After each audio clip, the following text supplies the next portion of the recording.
Sa di inaasahang pagkakataon, dumating ka sa buhay ko. Di ko akalaing magkakasundo tayo. Sa ama'y pinagpanata kita, sinambit ang pangalan mo sa kanya.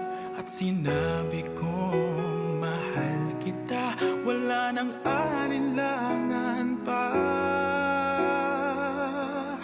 Ikaw ang hiling sa ating Ama, ikaw lang ang iibigin tuwi na handang magtiis at maghintay. At sa tamang panahon, basbas at ibigay umaasang diringgin.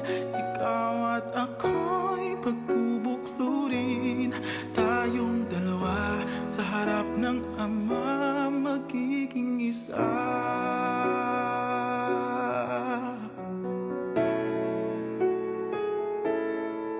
At kung lilipas man maraming taon, patyagang maghihintay. Abutin man ang kay tagal, sa puso'y di